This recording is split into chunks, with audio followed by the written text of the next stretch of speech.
สบายดีเนาะวันนี้ก็พเจ้าจะมาแนะนำเทคนิคในการใส่สูตรใน Word Excel เนาะซึ่งตัวนี้จะเป็นโครงสร้างที่ข้าพเจ้าได้สร้างขึ้นมา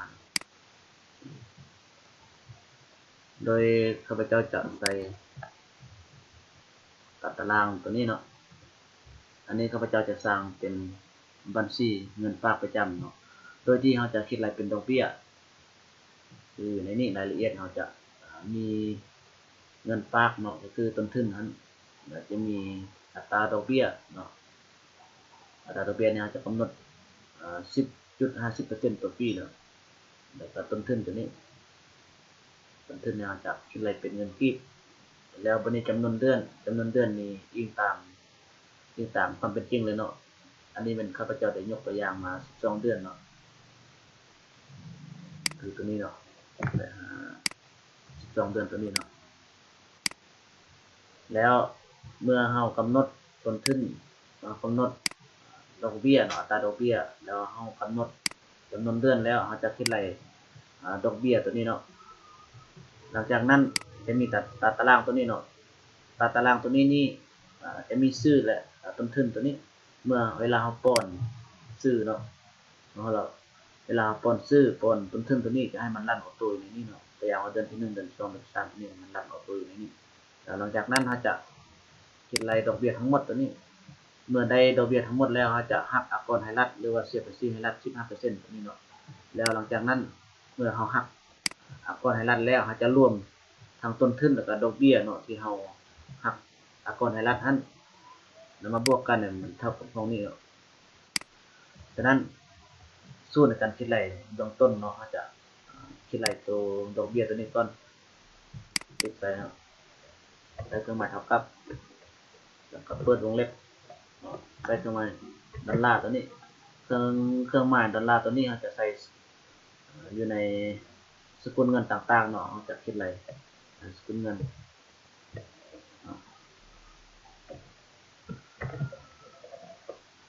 ตัวนี้เนาะสูตรตัวนี้นี้เราจะคิดอะไรเริ่มตั้งแต่เงินฝากเนาะเงินฝากตัวนี้เนาะ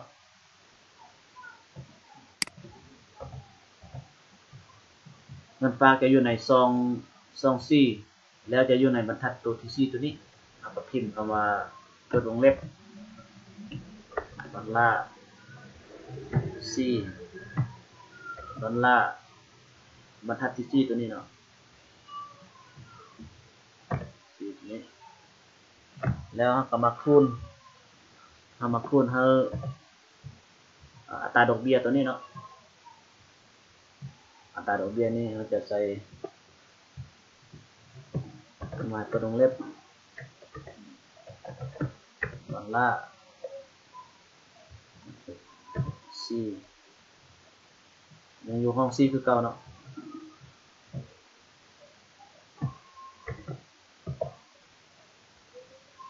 แล้วจะมาคูณให้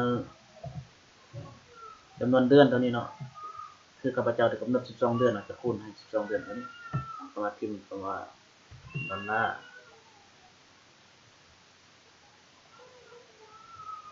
ซี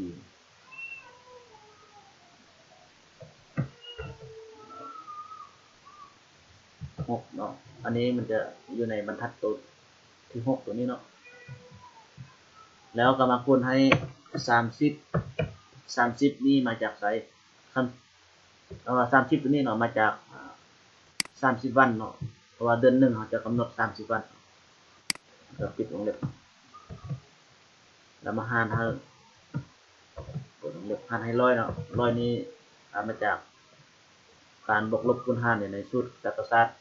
การคิดเลขาคณิตเนาะแล้วมาคูณให้365ตัวนี้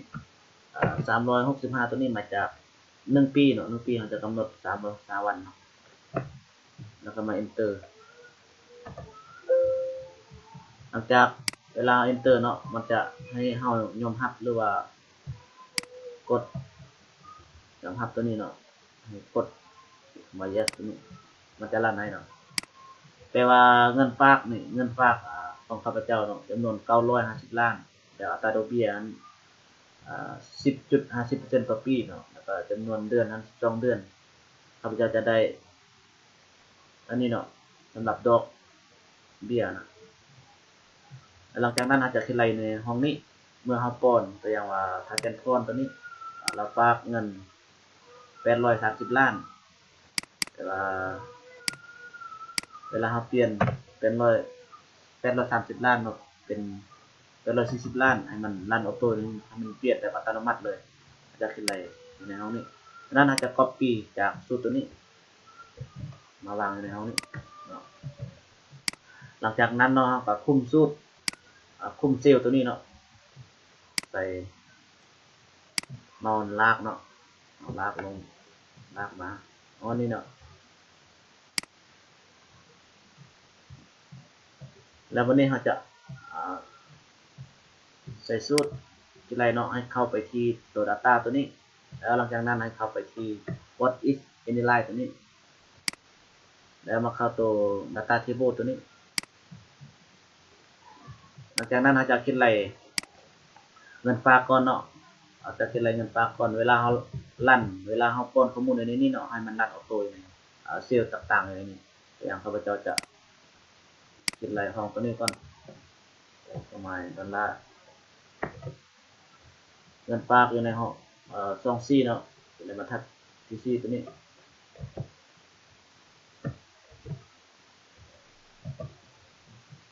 หลังจากนั้นก็ copy เนาะมาวางอยู่ห้องนี้เดี๋ยวนี้จะเปลี่ยนเป็น6นี้เราจะคิดไรจำนวนเดือนเนาะจำนวนเดือนตัวนี้จำนวนเดือนตัวนี้เพราะว่าเวลาเราป้อนทุนทุนอย่างนี้นี่เนาะมันจะลั่นเรื่องแต่ละเดือนเนาะหลังจากที่เราเปลี่ยนข้อมูลในนี้เนาะตัวอย่างว่าเดือนที่1เดือนที่2มันจะลั่นให้ออโต้แล้วก็ติ๊กโอเคเนาะมันจะลั่นให้แล้วหลังจากนั้นเราก็มาเข้าตัวโฮมตัวนี้นั้นในเดี๋ยวนี้มันมีลังจำเนาะ3ตัวเราอยากแปลงออกก็มาเข้าตัวจุดตัวนี้แล้วหลังจากนั้นก็มาตัดทิ้งมันจะได้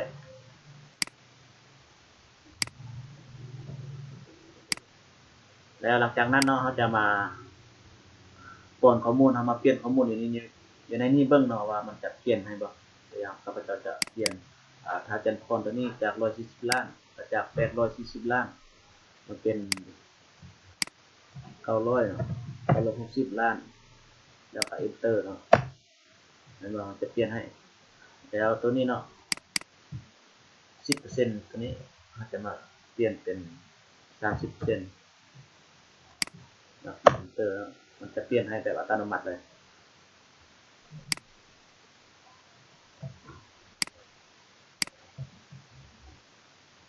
หลังจากนั้นเนาะจะคิดไรดอกเบี้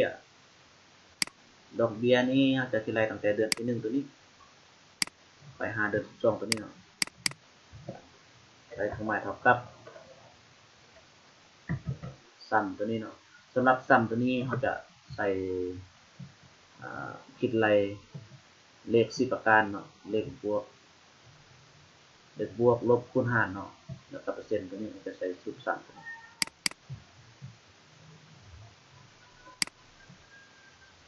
หลังจากเขาเขียนซัมแล้วมาติ๊กใส่ห้องที่1ตัวนี้แล้วมาใส่เครื่องมือต้องจำตัวนี้เนาะเมื่อเวลาเปลี่ยนพิมพ์เข้ามาต้องจำปึ๊บมันจะเอาโต้เลยตัวนี้D10ตัวนี้ให้ลบออกเนาะแล้วมาติ๊กใส่โอตัวนี้เนาะติ๊กใส่ห้องเดือน12ตัวนี้แล้ว enter เนาะมันจะรันออโต้ให้แล้วก็ลากลงมาเนาะนี่ถ้าว่ามันมืดมันไม่เห็นเนาะเป็นสีดำมันก็เปลี่ยนเป็นสีขาวตัวนี้หลังจากนั้นเขาจะคิดไรการหักอักษรให้รัดตัวนี้หรือว่าเซฟตี้ให้รัดเขาจะเอาห้องตัวนี้เนาะมาลบให้ 15% นั้นแล้วก็ติ๊กใส่ตัวมาเท่ากับแล้วมาติ๊กใส่ห้องนี้เนาะแล้วมาลบให้ 15% Enter มันจะออโต้ ตัวให้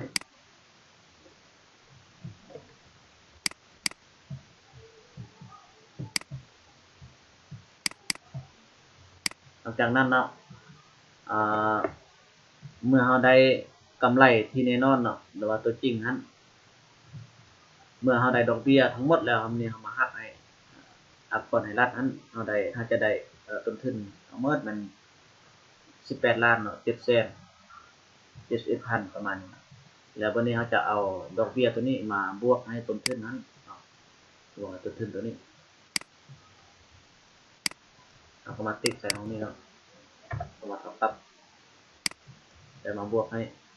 ตรงนี้แต่มาบวกให้จำนวนดอกเบี้ยที่เราได้ตัวจริงนั้น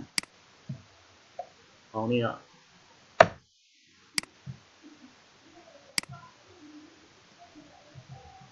มันจะได้ดอกเบี้ยและต้นทุนตัวนี้เนาะตัวจริงเลยตัวนี้คือเวลาเราฝาก960 ล้านเราจะได้ดอกเบี้ยนี้เท่านี้เนาะรวมทั้งต้นทุนด้วย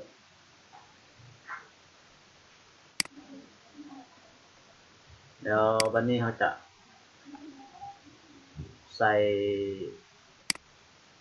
วันที่เดือนปีเนาะแบบภาษาลาวแบบอัตโนมัติเลยตัวนี้ให้ติ๊กใส่ห้องนี้หลังจากนั้นให้มาเข้าตัวนี้เนาะ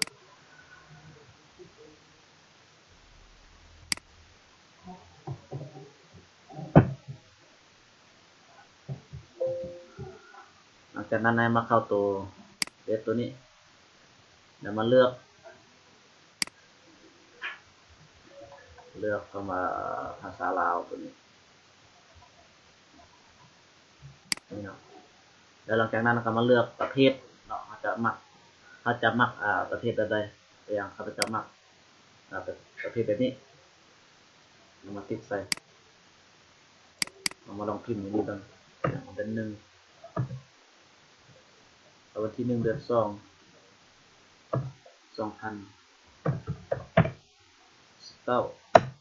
enter เนาะเมื่อเราเวลา enter ตัวนี้มันจะเป็นรูปสี่เหลี่ยมตัวนี้หมายความว่าช่องตัวนี้มันน้อยเนาะมันแคบแบบนี้ออกเนาะแล้วก็ลากลงมาบ่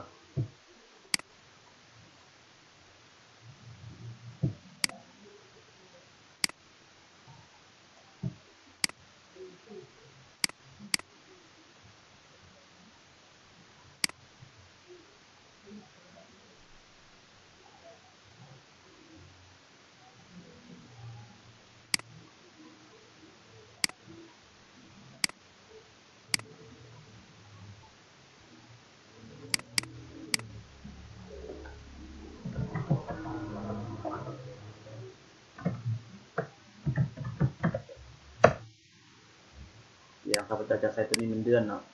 แล้วก็ตัวนี้มันชื่อนามสกุลอันนี้มันต้นทุนเนาะแล้ววันนี้เขาจะใส่การล็อกเนาะเพื่อบ่ให้คนอื่นเข้ามาป้อนข้อมูลอยู่ในนี้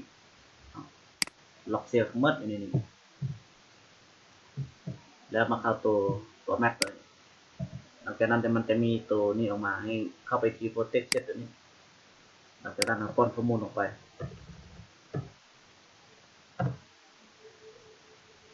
แล้วเราคอนเฟิร์มอีกบัตรหนึ่งหลังจากนั้นเรามาติ๊กลองเบิ่งว่ามันจะล็อกให้บ่โอเคล็อกให้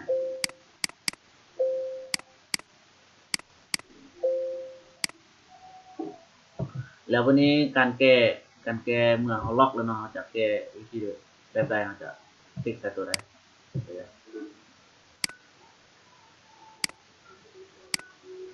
ตัวนี้เนาะเข้ามาตัวนี้เรามาเลือกตัว unprotect ตัวนี้เสร็จติ๊กแล้ววันนี้มาป้อนรหัสตัวเมื่อกี้ฮะตุ๊บมันจะได้เนาะเดี๋ยวนี้เปลี่ยนได้โอเคเนาะสำหรับการอธิบายคลิปมาคนนี้สมมติถ้าว่าผู้ใดที่ติดตามเบิ่งคลิปถ้าว่าสามารถเฮ็ดได้โดยตนเองหรือว่า เฮ็ดบ่เป็นก็สามารถแชทหาอยู่ในเฟซกับพระเจ้าได้เนาะหรือว่าจะ inbox มาหาก็ได้ขอบใจที่ติดตามคลิปของข้าพเจ้าทุกๆคลิปเนาะและช่วยแชร์ให้เป็นกำลังใจเด้อ